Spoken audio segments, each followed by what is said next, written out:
चलिए, तो हम लोग magnetic field due to electric current, ये हमारा टॉपिक है, इसका हम लोग रिवाइज करते हैं। तो बेसिकली ये जो टॉपिक है ये आपको टॉपिक बताता क्या है?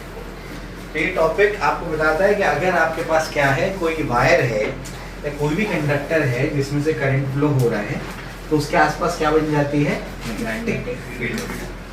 अब ये जो फिनोमेना है इसको बोलते हैं magnetic effect of electric current.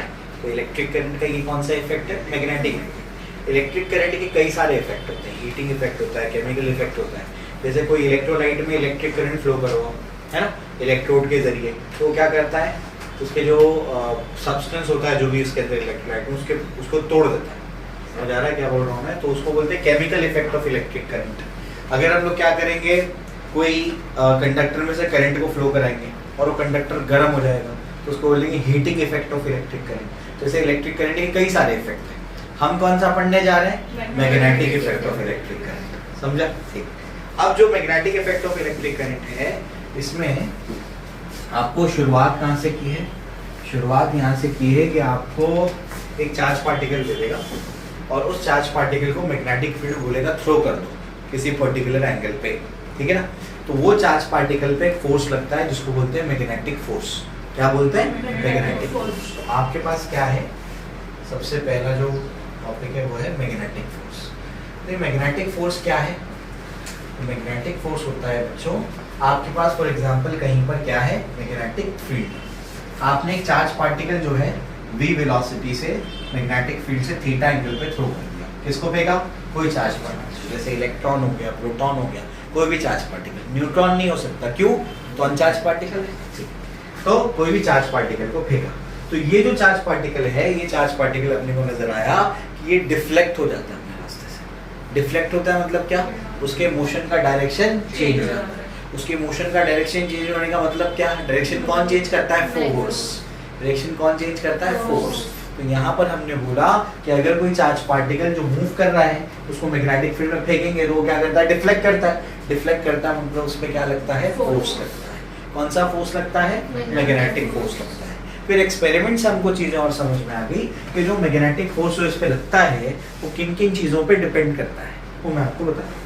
तो एक्सपेरिमेंट समझ में आया कि जो मैग्नेटिक फोर्स है is directly proportional to charge है। जितना ज्यादा आप चार्ज लेते थे, चार्ज पार्टिकल का चार्ज जितना ज्यादा होता था उसका डिफ्लेक्शन उतना ज्यादा होता था, मतलब मैग्नेटिक फोर्स उतना ज्यादा लगता था। फिर समझ आया कि magnetic force is directly proportional to velocity. जितनी ज्यादा वेलोसिटी होती थी चार्ज पार्टिकल की उतना ज्यादा वो मुड़ जाता था, ठीक है ना। फिर समझ में आया कि magnetic force is directly proportional to magnetic field. Magnetic field को स्ट्रॉन्ग करते थे, वो फोर्स भी क्या हो जाता था? और ज्यादा लगता था। मतलब इन चीजों पे डिपेंड करता है। फिर एक और चीज देखेगी कि magnetic field force is directly proportional to sin theta. Theta is the angle between velocity and magnetic field.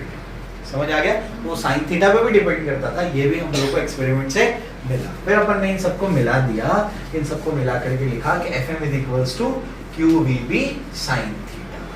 तो मैग्नेटिक फोर्स का ये फॉर्मूला बन गया। कांस्टेंट ऑफ प्रोपोर्शनैलिटी को 1 सिलेक्ट कर लिया बाय यूजिंग प्रॉपर यूनिट्स, ठीक है ना। चलो, तो जो मैग्नेटिक फोर्स है वो क्या बनेगा? qvb sin theta. अगर इसी को वेक्टर फॉर्म में लिखा जाए तो कैसे होगा? वो q v बार क्रॉस b बार, ऐसे लिखते हैं उसको। ये कौन सा फॉर्म है? स्केलर फॉर्म है। ये कौन सा है? Vector form. समझ आ रहा है? ठीक है ना, इस तरीके से। तो ये जो अपने पास फोर्स आया इसको क्या बोलते हैं? मैग्नेटिक फोर्स बोलते हैं। और ये किस पे लगेगा? चार्ज पार्टिकल पे लगेगा। कब लगेगा? जब चार्ज पार्टिकल मूव कर रहा हो और चार्ज पार्टिकल को कहाँ फेंका गया हो? मैग्नेटिक फील्ड में। अगर चार्ज पार्टिकल मूव नहीं कर रहा है तो वेलोसिटी क्या होगी उसकी? 0। तो मैग्नेटिक फोर्स भी क्या होगा? 0। मतलब अगर चार्ज पार्टिकल को बस लेके जाके रख दिया मैंने तो उस पर फोर्स नहीं लगेगा। क्या करना पड़ेगा? फेंकना पड़ेगा। उसके पास वेलोसिटी होनी जरूरी है। समझा? ठीक है ना। चलो, और मैग्नेटिक फील्ड में फेंकेंगे तभी वो क्या करेगा? मुड़ेगा। अब सवाल उठता है कि अगर ये फोर्स है मैग्नेटिक फोर्स, तो इसका कोई ना कोई तो डायरेक्शन होगा, क्योंकि फोर्स एक वेक्टर क्वांटिटी है। तो देख के समझ आ रहा है कि इसका डायरेक्शन क्या है? v बार क्रॉस d बार कहना, ये उसका डायरेक्शन। अब उसके डायरेक्शन पे चर्चा करते हैं कि ये वाले फोर्स का डायरेक्शन क्या है। तो देख के समझ आ रहा है कौन से डायरेक्शन में है वो? v बार क्रॉस v बार। v बार क्रॉस v बार कैसे निकालते हैं? v पे अपनी राइट हैंड के फिंगर्स रखो, v से कहां जाओ? p की तरफ जाओ, तो ये क्या होगा? v बार क्रॉस d बार। समझे क्या बोल रहा हूँ मैं? ये क्या आ जाएगा? v बार क्रॉस v बार। समझे? तो कहां पर अपने राइट हैंड की फिंगर रखना है? पहले वेक्टर पे। पहला वेक्टर कौन है? v। तो v से दूसरे वेक्टर की तरफ b, तो कहां जाएगा? अंदर। तो इस केस में वो अंदर की डायरेक्शन। बात समझ आ गई? ठीक है ना? इस तरीके से अगर ये मैग्नेटिक फील्ड ये डायरेक्शन में होती तो ये है v, ये है b, तो v बार क्रॉस v बार कहां जाता? बाहर। मतलब क्या? अभी इस केस में पार्टिकल को फेंका तो कहां जाएगा पार्टिकल? पार्टिकल ऐसे मुड़ेगा। समझ आ गया? और अगर ये डायरेक्शन में मैग्नेटिक फील्ड होती तो v बार क्रॉस v बार कहां है? बाहर। यानी ये ऐसे पार्टिकल को फेंकता तो पार्टिकल ऐसे मुड़ता बाहर की डायरेक्शन। बात समझ आ रही? ठीक है ना? तो इस तरीके से इसका डायरेक्शन भी निकाल सकते हैं। ठीक है? सबको क्लियर है? कोई दिक्कत नहीं? तो ये अपने को समझ में आ गया। इसके बाद जो है, इसके बाद यहां से कुछ केसेस मैं आपको बता दूं। केसेस क्या है? सबसे पहला केस ये है कि अगर ऐसा हो जाए v bar is parallel to b bar, v bar और b बार पैरेलल हो जाए, अभी तो कुछ ना कुछ एंगल पे दोनों पैरेलल हो जाए। पैरेलल हो जाए मतलब दोनों एंगल जीरो हो जाए। This implies theta is equal to 0। तो sin 0 क्या होता है? sin 0 अच्छा 1 होता है। 0 sin 0 इज 0। अभी तक इसमें कंफ्यूजन है सब मतलब। ठीक है? तो sin 0 इज 0, तो देयरफॉर क्या हो जाएगा? Therefore Fm is equal to क्या होगा? QVB, और ये क्या हो जाएगा? 0। तो मैग्नेटिक फोर्स भी क्या हो जाएगा? 0। यानी क्या? अगर पार्टिकल के पास वेलोसिटी भी है, मैग्नीट्यूड उसके पास मैग्नेटिक इंडक्शन यानी मैग्नेटिक फील्ड में फेंक भी रहे, लेकिन अगर एंगल दोनों के बीच में 0 है तब भी मैग्नेटिक फोर्स नहीं है। तो ये जरूरी नहीं है कि वेलोसिटी होगी मैग्नेटिक फील्ड होगा तो फोर्स लगना ही लगना है। ऐसा भी केस होता है जिसमें फोर्स नहीं लगेगा। कौन सा केस है वो? जब दोनों पैरेलल या एंटी पैरेलल होता है तो भी चलेगा, sin 180 होगा तो भी चलेगा। ठीक है ना? चलो सेकंड केस। सेकंड केस क्या हो जाए? अगर ऐसा हो जाए वेलोसिटी 0 हो जाए, वेलोसिटी 0 हो जाए तो क्या हो जाएगा? वेलोसिटी 0 हो गया तो ये 0 हो गया। 0 हो गया इसका मतलब क्या? मैग्नेटिक फोर्स क्या हो जाएगा? 0 हो गया। मतलब मैंने बोला ना स्टार्ट में, पार्टिकल को लेके जाके रख दिया बस तुम, और तुम एक्सपेक्ट कर रहे हो फोर्स लगेगा, नहीं लगेगा। और ये फोर्स सिर्फ क्या करेगा? डायरेक्शन चेंज कराएगा, उसकी स्पीड को बढ़ाएगा घटाएगा नहीं, ये नहीं कर सकता। अभी बताता हूँ। यहाँ तक सबको क्लियर है? ठीक है ना? तो ये आपको कुछ केसेस मैंने बता दिए। अब इसके बाद जो है कुछ और पॉइंट है उसको देखते हैं। चलो यहाँ तक सबको क्लियर हो गया ना? अब एक इम्पॉर्टेंट चीज, डायरेक्शन का क्या बताया आप लोगों को मैंने? Fm बार का डायरेक्शन क्या होगा? बोलो। Fm बार का डायरेक्शन क्या होगा? अलोंग v बार क्रॉस v बार, इसका जो भी डायरेक्शन होगा। ठीक है? इसका डायरेक्शन क्या होता है? ऐसे बताया आपको, राइट हैंड थंब रूल से आप लोग पता करें। ठीक है? अब जरा उसको समझो, मैं आपको क्या बताऊं।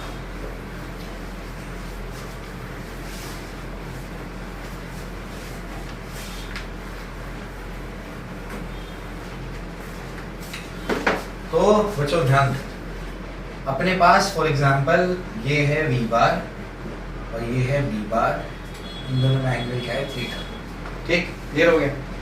अब मुझे बताओ जो मैग्नेटिक फोर्स होगा वो कहाँ होगा? v बार प्लस b बार, यानी बाहर होगा। उसको 3D में समझाने के लिए मैं इधर बना रहा हूँ ऐसे। समझ आ रहा है? ठीक है ना? एक्चुअली वो है कहाँ पर? बाहर है। वो है कहाँ पर एक्चुअली? वो ऐसा है, ये बाहर। तो ये Fm बार है। ठीक? अब ये Fm बार जो है ये वेलोसिटी को भी परपेंडिकुलर है और मैग्नेटिक फील्ड को भी परपेंडिकुलर। तो इस चीज का ध्यान रखना है कि क्रॉस प्रोडक्ट का जो रिजल्टेंट आता है वो दोनों वेक्टर को क्या होता है? परपेंडिकुलर होता है। समझ आ गया? ठीक है ना? और इसके प्लेन को भी परपेंडिकुलर है। ठीक है ना? तो मैं बोलूंगा Fm बार, यहाँ बता रहा हूँ मैं, ये है कैसा बार है ये समझाने के लिए। Fm bar is perpendicular to b bar and Fm bar is perpendicular to v bar. समझे? तो जो मैग्नेटिक फोर्स है वो b बार को भी परपेंडिकुलर और b बार को भी परपेंडिकुलर। समझ आ रहा है? कोई दिक्कत नहीं है ना? एकदम आसान है। ठीक है? ये अपने को क्लियर है। इसके बाद जो है, इसके बाद आगे बढ़ते हैं। आगे क्या है? अब इसमें कुछ चीजें अपने को और समझनी है। क्या है वो? ये चीज को ध्यान देना, मैं क्या बोल रहा हूँ, ध्यान देना। अगर दो वेक्टर्स परपेंडिकुलर होते हैं तो उनका डॉट प्रोडक्ट क्या होता है? 0। सैकड़ों बार करते हैं, मैथ्स में भी करते हैं बार बार। समझे क्या बोल रहा हूँ मैं? दो वेक्टर अगर परपेंडिकुलर है तो उनका डॉट प्रोडक्ट क्या होता है? 0। क्यों ऐसा होता है? a बार डॉट b बार, बोलो। a b परपेंडिकुलर है तो क्या लिखूंगा मैं? cos 90 क्या होता है? 0। इस वजह से 0 होता है। ठीक है ना? अब फोर्स और वेलोसिटी क्या है? परपेंडिकुलर है। फोर्स और वेलोसिटी परपेंडिकुलर है, देयरफॉर f बार डॉट v बार क्या होगा? 0 होगा। 0 होगा। ठीक। ये जो आपका वेलोसिटी है, ध्यान से देखो, इसको मैं क्या लिख सकता हूँ, डिस्प्लेसमेंट अपॉन टाइम लिख सकता हूँ, कोई दिक्कत नहीं। ठीक, ये टाइम जो है ये तो कोई कांस्टेंट है, इसको यहाँ भेज देंगे तो 0 × t क्या होगा, 0 हो जाएगा। तो देयरफॉर क्या हो जाएगा, देयरफॉर हो जाएगा f bar dot s bar is equal to क्या हो जाएगा, 0। f bar dot s bar क्या होता है, वर्क डन होता है, तो इसका मतलब वर्क डन भी क्या हो गया, 0। वर्क डन 0 क्या होता है, ध्यान से देखो, आप लोगों को 11th में एक चीज बताते हैं कि work done is equal to होता है change in kinetic energy. Work done क्या होता है, चेंज इन काइनेटिक एनर्जी, यानी क्या, आसान भाषा में आप किसी बॉडी पे वर्क करो तो क्या करेगा, बॉडी की काइनेटिक एनर्जी को चेंज कर देगा। ठीक है ना, तो work done is equal to change in kinetic energy. तो वर्क डन क्या मिला यहाँ पर, 0। तो 0 इज इक्वल टू क्या होगा, kinetic energy final minus kinetic energy initial, क्योंकि चेंज इन काइनेटिक एनर्जी है। इसको यहाँ भेजो तो क्या हो जाएगा, k इनिशियल इक्वल टू क्या होगा, k फाइनल। अगर काइनेटिक एनर्जी इसकी कांस्टेंट है, इसका क्या मतलब हुआ, इसका ये मतलब हुआ कि half into mass into v initial का स्क्वायर इज इक्वल टू क्या होगा, हाफ m v फाइनल का स्क्वायर। ये दोनों कैंसिल, यहाँ से देख के समझ आ रहा है v initial is equal to क्या होगा, v फाइनल। इससे देख के समझ आ रहा है कि ये फोर्स जो है, भले लग रहा होगा ये फोर्स, कौन सा फोर्स, मैग्नेटिक फोर्स, लेकिन पार्टिकल की स्पीड, काइनेटिक एनर्जी मतलब ये स्पीड है, पार्टिकल की स्पीड नहीं बदली है फोर्स लगने के बाद। फोर्स लग रहा है, नहीं लग रहा है, फोर्स तो लग रहा है, फोर्स लग रहा है, वेलोसिटी है, देखो, लेकिन रिजल्टेंट क्या था, परपेंडिकुलर। मैंने सॉल्व किया और सॉल्व करके मुझे समझ आया कि भले मैग्नेटिक फोर्स पार्टिकल पे, चार्ज पार्टिकल पे लगे, लेकिन मैग्नेटिक फोर्स पार्टिकल की स्पीड नहीं चेंज कर सकता। पार्टिकल की जो इनिशियल स्पीड है पार्टिकल की, वही क्या होगी, फाइनल स्पीड। फॉर एग्जांपल, कोई चार्ज पार्टिकल तुमने फेंका 5 की वेलोसिटी से, कितने से, 5 से, तो 5 से वो इधर जा रहा था, मैग्नेटिक फोर्स इधर लग गया फॉर एग्जांपल, तो वो मुड़ेगा तो सही, लेकिन 5 की स्पीड रहेगी। वेलोसिटी चेंज हुई कि नहीं, वेलोसिटी चेंज हो गई, क्यों चेंज हो गई, डायरेक्शन चेंज हो गई। 5 से ही जाएगा, 5 से आया तो 5 से ही जाएगा, लेकिन डायरेक्शन चेंज हो जाएगी। तो मैग्नेटिक फोर्स सिर्फ क्या कर सकता है, चार्ज पार्टिकल का डायरेक्शन चेंज कर सकता है, वो स्पीड में कोई बदलाव नहीं ला सकता, स्पीड बढ़ा घटा नहीं सकता, बस क्या कर सकता है, वेलोसिटी का डायरेक्शन चेंज कर सकता है, चलते हुए पार्टिकल का डायरेक्शन चेंज कर सकता है। आसान भाषा में बस पार्टिकल को मोड़ सकता है, स्पीड बढ़ा घटा नहीं सकता। समझे, प्रूफ करके दिखा दिया मैंने, समझा, ठीक है ना। तो there this implies FM can only change direction of velocity but not its magnitude।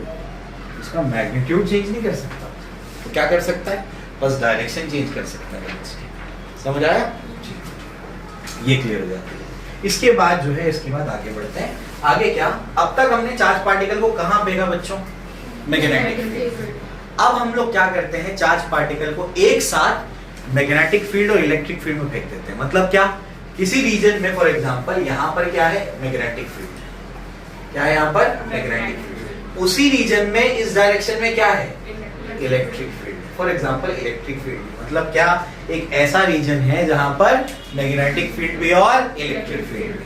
अब मैं क्या करता हूँ, चार्ज पार्टिकल को उठा के क्या करता हूँ, दोनों में फेंक देता हूँ एक साथ। समझे, तो उस पर नेट फोर्स कितना लगेगा वो निकालना है। तो बहुत आसान है, जब मैंने चार्ज पार्टिकल को ऐसे फेंक दिया अभी क्यू चार्ज पार्टिकल की वेलोसिटी से, तो इसमें दोनों फोर्स लगेगा। कौन से दोनों फोर्स, इलेक्ट्रिक फोर्स भी लगेगा, यानी इलेक्ट्रोस्टैटिक फोर्स भी लगेगा और मैग्नेटिक फोर्स भी लगेगा। तो जो उसपे नेट फोर्स बनेगा, नेट फोर्स वो क्या होगा, होगा F इलेक्ट्रिक प्लस क्या होगा, F मैग्नेटिक। ठीक है ना। इलेक्ट्रिक फोर्स कितना होता है, इलेक्ट्रिक फोर्स होता है Q E बार। इलेक्ट्रिक फील्ड में अगर फेंकेंगे चार्ज पार्टिकल को तो क्या होता है Q E बार। तो एंगल डिपेंडेंट नहीं होता, कहीं से भी फेंक दो पार्टिकल उतना ही फोर्स लगेगा किसी भी एंगल में। कौन, इलेक्ट्रिक फोर्स। मैग्नेटिक फोर्स जो होता है वो एंगल डिपेंडेंट होता है। इसको क्या लिखेंगे, Q E बार प्लस B बार। इस पे देखना पड़ेगा कि इसमें कौन सा एंगल है, कहां पर, मैग्नेटिक फोर्स। इलेक्ट्रिक फोर्स में एंगल डिपेंडेंसी नहीं है। ये जो नेट फोर्स होता है इसको बोलते हैं लॉरेंट्ज फोर्स। क्या होता है इसको, लॉरेंट्ज फोर्स। ठीक है ना। यहाँ से क्या कॉमन आ सकता है, Q, अंदर क्या बच जाएगा, E बार प्लस V बार क्रॉस B बार। समझे, तो ये आ गया अपना लॉरेंट्ज फोर्स। समझे, क्लियर हो गया, एकदम आसान। तो अगर कोई चार्ज पार्टिकल को मैग्नेटिक फील्ड में फेंक देंगे तो उस पर कितना फोर्स लगेगा, Fm is equals to QV, भी साइन कोई चार्ज पार्टिकल को इलेक्ट्रिक फील्ड में फेंक देंगे, सिर्फ इलेक्ट्रिक फील्ड में, कितना फोर्स लगेगा? क्यू ई बार। कोई चार्ज पार्टिकल को साइमल्टेनियसली या एक साथ क्या इलेक्ट्रिको मैग्नेटिक फील्ड में फेंक देंगे तो क्या कितना फोर्स लगेगा? लॉरेंस फोर्स लगेगा। क्या लगेगा? लॉरेंस फोर्स लगेगा। Q E bar plus V bar plus D bar. भेजे में गई बात, एकदम हलवा है ना, एकदम आसान। ठीक है, चलो यहाँ तक अपने को बात समझ में आती है। उसके नेक्स्ट पार्ट पे चलते हैं।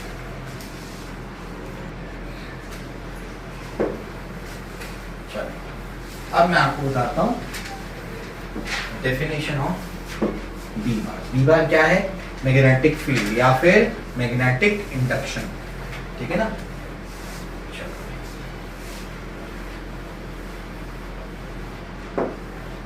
मैग्नेटिक फील्ड या फिर मैग्नेटिक इंडक्शन। ठीक, क्लियर हो गया? चलो तो अब हम लोग देखेंगे definition of B bar. B bar का डेफिनेशन क्या होता है इसको देखना है। ठीक है ना? तो बी बार का डेफिनेशन क्या है? बहुत आसान है। देखो हमारे पास फॉर्मूला है ना, जो एरिया फॉर्मूला क्या है? Fm इज इक्वल टू क्या होता है? QEV sin theta. अगर मैं वेक्टर लूंगा तो यहाँ लगा देता हूँ n कैप। n कैप क्या है? Unit vector in the direction of Fm bar.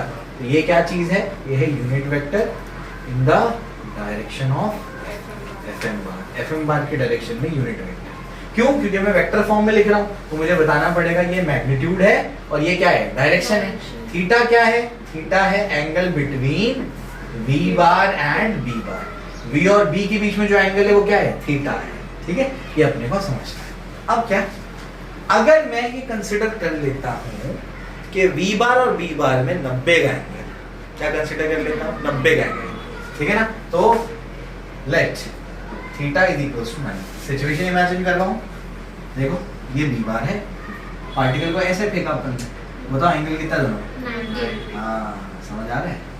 Angle है 90, समझे? ठीक है ना? b बार क्लियर हो गया? तो 90 पे मतलब क्या? ऐसी मैग्नेटिक फील्ड है, ऐसे सीधा फेंका अपन उसको। ठीक है, क्लियर हो गया? बताओ पार्टिकल जाएगा कहाँ? पार्टिकल किधर जाएगा? किधर जाएगा? कहाँ फोर्स कहाँ लगेगा? V से B अंदर। तो मैं ऐसे मुड़ेगा पार्टिकल, ऐसे फेंका, ऐसे मुड़ के अंदर जाएगा। समझे? ठीक है ना? क्लियर हो रही बात? ठीक, चलो इसके बाद क्या? इसको मैंने ऐसे लिख दिया तो देयरफॉर क्या हो जाएगा? Fm क्या हो जाएगा बताओ? वो जाएगा QVB। तो देयरफॉर B क्या हो जाएगा बताओ?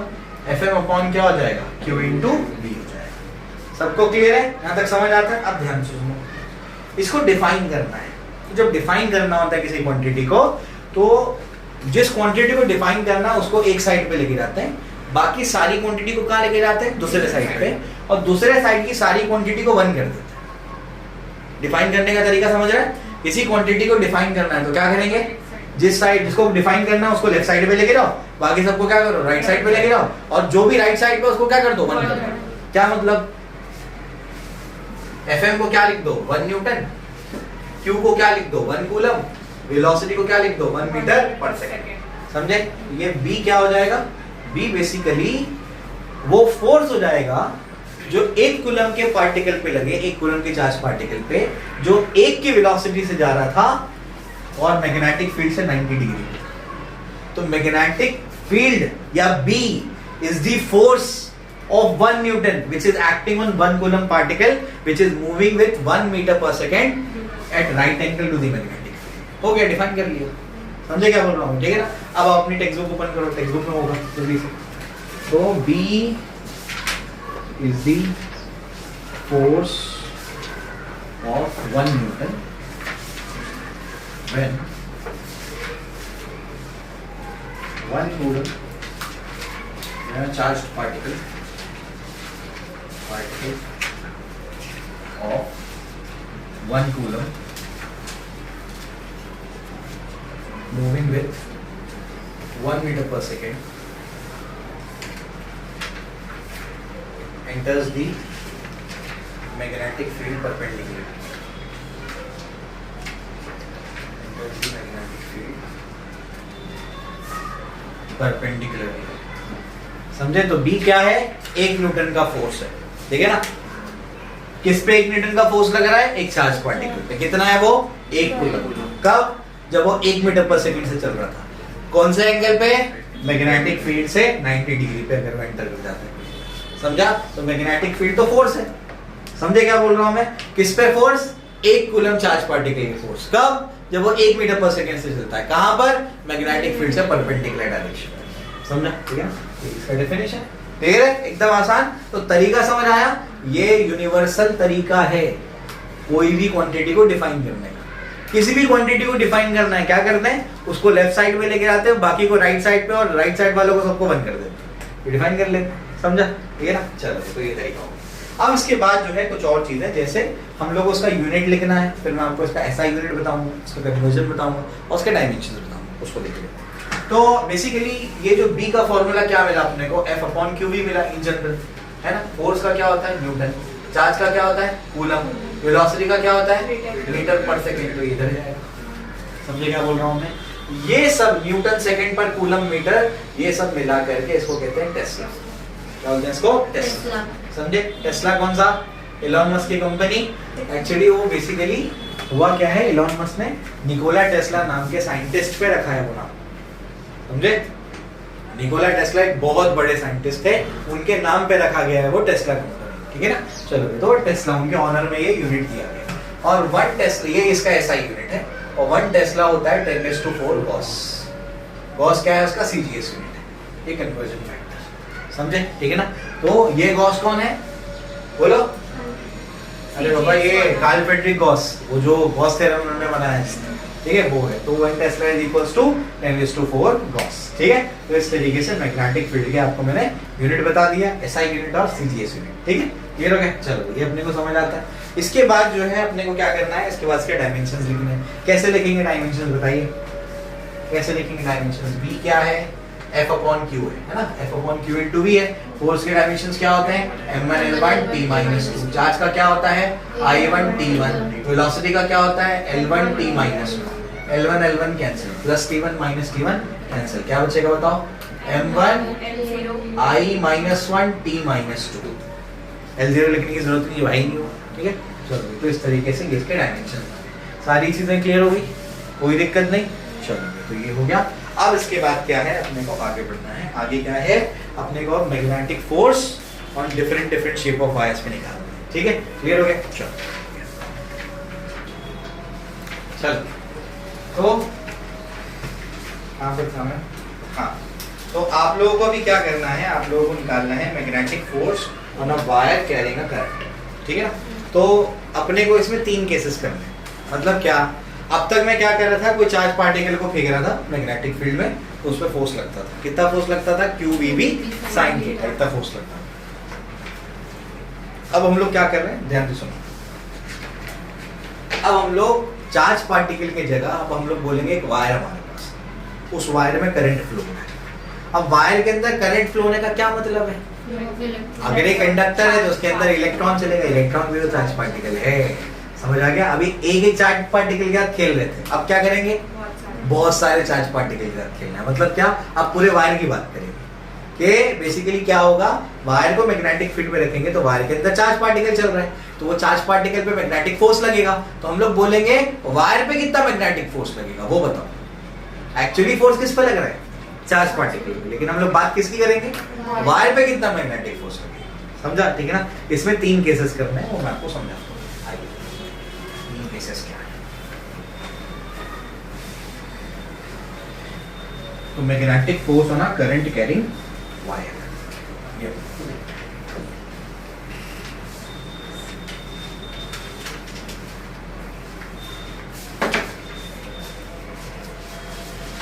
तो हमारा टॉपिक है magnetic force on current carrying wire. Current carrying wire पे कितना मैग्नेटिक फोर्स लगता है वो अपने को निकालना है। तो इसमें 3 केसेस कौन से हैं? सबसे पहले बच्चों आपको निकालना है एक स्ट्रेट वायर के लिए। किसके लिए निकालना है? Straight wire. सेकेंडली आपको निकालना है arbitrarily shaped wire. Arbitrarily shaped wire, arbitrarily मतलब मनमाना। ठीक है? तीसरा आपको निकालना है वो है क्लोज लूप के लिए। क्लोज लूप मतलब वायर तो है लेकिन एक क्लोज लूप में करंट फ्लो हो रहा है, ऐसे करंट फ्लो हो रहा है इस तरीके से। ये तीसरा केस तो अलग दिया है लेकिन मैं इसको हमेशा इंक्लूड कर लेता हूँ। मैं तुमको पढ़ाते टाइम भी बोला था कि वो इसी का हिस्सा है, उसको अलग से नहीं पढ़ाना है। ठीक है ना? चलो मैं ये करके सब बताता हूँ। तो सबसे पहले क्या करना है, स्ट्रेट वायर में से करंट फ्लो हो रहा है, उस पर कितना मैग्नेटिक फोर्स लगेगा वो अपने को निकालना है। ठीक है, तो सबसे पहला केस कौन सा है, स्ट्रेट वायर। स्ट्रेट वायर के केस में क्या है, अपने पास मैग्नेटिक फील्ड कौन से डायरेक्शन में बुक में जैसे दिया है बाहर, तो मैं वैसे ही बनाता हूँ, डॉट मतलब बाहर के डायरेक्शन में मैग्नेटिक फील्ड आ रही है। ठीक है ना, क्रॉस होता तो अंदर के डायरेक्शन में जाती है मैग्नेटिक, तो ऐसे अपने पास क्या है, बाहर के डायरेक्शन में मैग्नेटिक फील्ड आ रही है। ठीक है ना, चलो, तो ये अपने पास क्या है, एक वायर है, और इस वायर का लेंथ बच्चों क्या है, कैपिटल L। ठीक है, इसमें से जो करंट फ्लो हो रहा है, फॉर एग्जांपल ये डायरेक्शन में करंट फ्लो हो रहा है। ठीक, क्लियर हो गया, चलो ये अपने को समझता है, ये डायरेक्शन में करंट फ्लो हो रहा है, मतलब इलेक्ट्रॉन की डायरेक्शन में जो रहा होगा, समझे। करंट और इलेक्ट्रॉन फ्लो का डायरेक्शन क्या होता है, उलट होता है, अपोजिट होता है। ठीक है ना, तो इस तरफ क्या होगा, इलेक्ट्रॉन चल रहा है। ठीक है, तो इस डायरेक्शन में इलेक्ट्रॉन चल रहा है। ठीक है, क्लियर हो गया, आगे बढ़ते हैं। आगे क्या है, अब जो है इसके बाद अपने को क्या करना है, सबसे पहले तो इसमें मैग्नेटिक फोर्स निकालना है। कैसे निकालेंगे मैग्नेटिक फोर्स, इलेक्ट्रॉन इधर चल रहा है, ध्यान से, तो बेसिकली इलेक्ट्रॉन की वेलोसिटी इधर है, इलेक्ट्रॉन की वेलोसिटी इधर है, मैग्नेटिक फील्ड का है बाहर, मैग्नेटिक फील्ड बाहर, वेलोसिटी इधर, बोलो वेलोसिटी इधर है इलेक्ट्रॉन की, मैग्नेटिक फील्ड बाहर है, तो ये V ये B, V से B कहाँ जाएगा, नीचे। इलेक्ट्रॉन पे जो फोर्स आता है उसके अपोजिट डायरेक्शन में हमेशा लगाना होता है, क्योंकि इलेक्ट्रॉन पे चार्ज क्या है, नेगेटिव, समझे। तो डायरेक्शन से हमारे रूल से क्या आ रहा है, नीचे, क्योंकि हम लोग क्या बोलेंगे, फोर्स का लगेगा, ये इलेक्ट्रॉन के केस में उल्टा करना होता है। ठीक है, तो इलेक्ट्रॉन की वेलोसिटी इधर और ये मैग्नेटिक फील्ड इधर, ये V ये B, V से B, V से B कहाँ जा रहा है, डाउनवर्ड नहीं अपवर्ड, तो मैग्नेटिक फोर्स कहाँ लगेगा, मैग्नेटिक फोर्स लगेगा Fm बार इधर, समझा। ठीक है ना, अब वो कितना लगेगा उसका मैग्नीट्यूड निकालना है, तो उसको समझोगे। मैं जानता हूं कि I इज इक्वल टू क्या होता है, Q इंटू टी होता है, I इज इक्वल टू क्या होता है, Q इंटू टी होता है।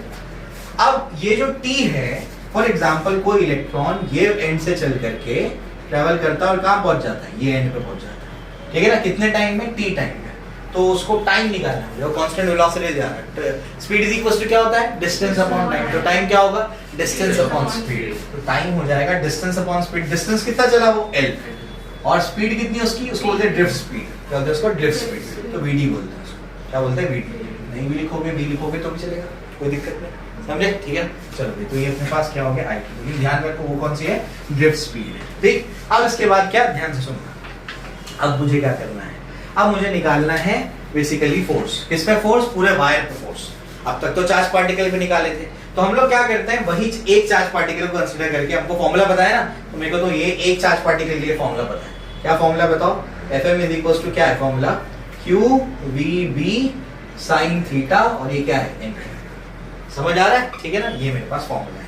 अब Q का वैल्यू क्या आया, Q का वैल्यू क्या है मेरे पास, बताओ, IV अपॉन L, क्या आ गया, IV अपॉन L, तो ये जाएगा I इंटू V अपॉन क्या हो जाएगा L, सही लिख रहा हूँ मैं, हाँ क्या हो जाएगा, IL अपॉन V। Q का वैल्यू क्या हो जाएगा, L आ जाएगा, क्या उल्टा क्यों जा रहा हूँ मैं, उल्टा लिखा ना मैंने, Q इज इक्वल टू क्या होता है, I इंटू T, गलत लिख दिया मैंने। ठीक है, I इंटू T क्या होगा, ये हो जाएगा L बाई V, ये हो जाएगा Q। ठीक है ना, तो यहाँ से I का वैल्यू क्या आएगा, QV upon L, I am sorry, नहीं सीधा क्या हो जाएगा, IL अपॉन V। Q का वैल्यू लिखना है, तो Q का वैल्यू क्या हो जाएगा, Q का वैल्यू हो जाएगा IL अपॉन V, इंटू मेरे पास क्या है V, इंटू मेरे पास B, और ये साइन थीटा, और ये n है। कंफ्यूजन तो नहीं हो रहा है, ये मैंने फॉर्मूला उल्टा लिख दिया था, तो Q क्या होता है I इंटू T, फिर T की जगह क्या लिख दिया मैंने, L बाय V, ये V और ये V क्या हो गया, कैंसिल, तो मेरे पास Fm बार क्या हो गया बताओ, therefore Fm bar is equal to क्या हो जाएगा, ILB sin theta into n cap. ठीक है ना, अब इसको वेक्टर फॉर्म में कैसे लिखेंगे, ये पहले लिख देता हूं मैं, ILB है ना, तो उसको कैसे लिख देते हैं, BIL sin theta n cap, क्या आ गया, BIL sin theta n cap. अब इसको वेक्टर फॉर्म में कैसे लिखते हैं, इसको वेक्टर फॉर्म में कुछ इस तरीके से लिखते हैं, therefore Fm bar is equals to, I बाहर जाएगा क्योंकि वो वेक्टर नहीं, ये हो जाएगा L बार क्रॉस B बार। ये होता है किसी भी स्ट्रेट करंट कैरिंग वायर पे मैग्नेटिक फोर्स का फॉर्मूला। समझे क्या बोल रहा हूं मैं, अब तक क्या कर रहे थे, एक चार्ज पार्टिकल पे बात कर रहे थे, अब क्या कर रहे हैं, पूरे वायर पे बात कर रहे हैं कि वायर पे इतना मैग्नेटिक फोर्स लगेगा। एक्चुअली मैग्नेटिक फोर्स किस पे लग रहा है? चार्ज पार्टिकल, लेकिन वायर के अंदर है तो हम लोग बोलेंगे वायर में मैग्नेटिक फोर्स लग रहा है। और कितना लग रहा है? वो बेल साइन थीटा। याद रखने का तरीका क्या है? बेल साइन थीटा, मतलब BIL साइन थीटा। इस तरीके से इसको लिख सकते हैं। समझ आया? ठीक है ना? तो ये हो गया आपका स्ट्रेट वायर के लिए फॉर्मूला। ठीक है। सेकंड अपने को क्या करना है? Arbitrarily shaped wire. तो अगर आर्बिट्रेरीली शेप्ड वायर है तो उसके लिए क्या फॉर्मूला बनेगा? कोई भी शेप का हो सकता है। तो उसमें जो है अपने पास यहां से करंट क्या जा रहा है? आई जा रहा है। मैग्नेटिक फील्ड कहां है? बाहर के डायरेक्शन में। एक डॉट बनाया मतलब वो बाहर के डायरेक्शन में, समझाने के लिए। ठीक है ना? जैसे बुक में दिया वैसे ही बता रहा हूं। अब इसके बाद क्या है, हम लोग क्या करते हैं? इसके छोटे छोटे एलिमेंट्स कंसीडर करते हैं, डीएल लेंथ के। क्या करते हैं? छोटे छोटे एलिमेंट्स कंसीडर करते हैं डीएल लेंथ के। मैग्नेटिक फील्ड में कांस्टेंट मान लेता हूं तो उसका जो फॉर्मूला बन जाता है वो हो जाता है Fm = I। ये क्या हो जाएगा आपका? ये देखो क्या है? ये क्या है? छोटा सा फोर्स होगा। क्यों? छोटे से लेंथ में निकाल रहा हूं मैं। छोटे से इस लेंथ पे कितना फोर्स लगेगा? तो बोलूंगा DFM बार। क्या बोलूंगा उसको मैं? DFM बार। ये छोटे से लेंथ पे मैग्नेटिक फील्ड में अगर इसको रखा है तो कितना फोर्स लगेगा? तो DFM बार, I बाहर जाएगा। इसका क्या करने का? ये हो जाएगा अपने पास DL बार क्रॉस क्या है अपने पास? I RB बार। समझ आ रहा है? तो ये हो जाएगा DFM bar = I DL bar cross B बार। समझ आता है? ठीक। इसके बाद जो है आप समझो, मुझे ये टोटल वायर पे कितना फोर्स लग रहा है वो मुझे निकालना है, क्योंकि करंट कैरिंग वायर है। क्योंकि इसके अंदर फिर क्या चलेगा? चार्ज चलेगा। उनको मैंने कहाँ रखा है? मैग्नेटिक फील्ड में रखा है, तो उन पे क्या लगेगा? फोर्स। अब मैं टोटल फोर्स निकालना चाहता हूं तो क्या करना पड़ेगा? हर छोटे एलिमेंट में फोर्स निकाल के ऐड करना पड़ेगा। और इनफाइनाइट एलिमेंट्स को ऐड करने का तरीका क्या है? इंटीग्रेशन। दोनों साइड क्या करेंगे? इंटीग्रेट करेंगे। समझ आ रहा है? ठीक है ना? ये छोटे छोटे DFM को ऐड करेंगे तो क्या आएगा? FM बार हो जाएगा। तो देयरफॉर हो जाएगा ये FM बार = I, तो कांस्टेंट है, बाहर जाएगा। DL बार, इसकी लेंथ अभी छोटी छोटी मुझे कंसीडर करनी है, तो मैं क्या लिखूंगा इसको? इंटीग्रेशन ऑफ क्या हो जाएगा? DL बार। समझे? और मैग्नेटिक फील्ड को कांस्टेंट अगर हम लोग लेंगे जैसे बुक में दिया है तो वो भी इंटीग्रेशन से बाहर आएगा, क्योंकि जो जो कांस्टेंट है उसको इंटीग्रेशन के बाहर लिख दो। I कांस्टेंट है, बाहर गया। B कांस्टेंट है, बाहर गया। तो बच क्या गया? इंटीग्रेशन ऑफ DL बार। तो ये आर्बिट्रेरीली शेप्ड कंडक्टर पे क्या आएगा? मैग्नेटिक फोर्स का फॉर्मूला है। समझा? ठीक है ना? अब इसके बाद तीसरा केस। तीसरा केस क्या है? तीसरा केस है क्लोज्ड लूप ऑफ वायर। तो अगर क्लोज लूप है तो उस पे कितना मैग्नेटिक फोर्स लगेगा? मतलब अपने पास ऐसा कुछ केस है। ठीक है ना? अब क्या होगा? अब इस पे जो करंट फ्लो हो रहा है I, उसमें भी हम लोग को क्या करना पड़ेगा? छोटे छोटे DL लेंथ पे जितना मैग्नेटिक फोर्स लग रहा है वो सबको क्या करना पड़ेगा? ऐड करना पड़ेगा। तो इसका मैग्नेटिक फोर्स इधर, इसका इधर, इसका इधर, इसका इधर, इसका मैग्नेटिक फील्ड इस तरीके से। समझ आ रहा है क्या बोल रहा हूं मैं? तो सब पे जो मैग्नेटिक फोर्स लगेगा उन सबको ऐड करेंगे तो वो क्या बन जाएगा?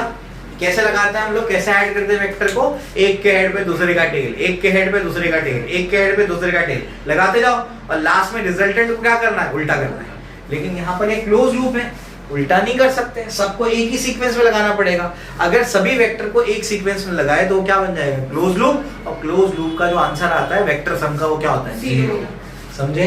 तो मैं बोलूंगा फॉर अ क्लोज्ड लूप, एक क्लोज लूप के लिए इंटीग्रेशन ऑफ DL बार क्या होता है? 0। तो अगर ये 0 हो गया, ये तो कोई भी शेप का कंडक्टर के लिए, समझ आ रहा है? स्ट्रेट हो, सर्कुलर हो, आर्बिट्रेरीली शेप्ड हो, हर एक के लिए फॉर्मूला ये जनरल है। तो देयरफॉर जब DL बार 0 हो गया तो FM क्या हो गया? 0। समझा? ठीक है ना? तो अगर क्लोज लूप है उसमें से करंट फ्लो होता है, उसको आपने मैग्नेटिक फील्ड में रखा तो वो क्लोज लूप पे कितना मैग्नेटिक फोर्स लगेगा? तो आप क्या बोलेंगे? 0। उस पर कोई मैग्नेटिक फोर्स नहीं लगेगा। समझा? ठीक है ना? क्लियर हो गया? तो ये 3 डेरिवेशंस थे और एक काम के डेरिवेशंस। ठीक है? देख लो उसको एक बार।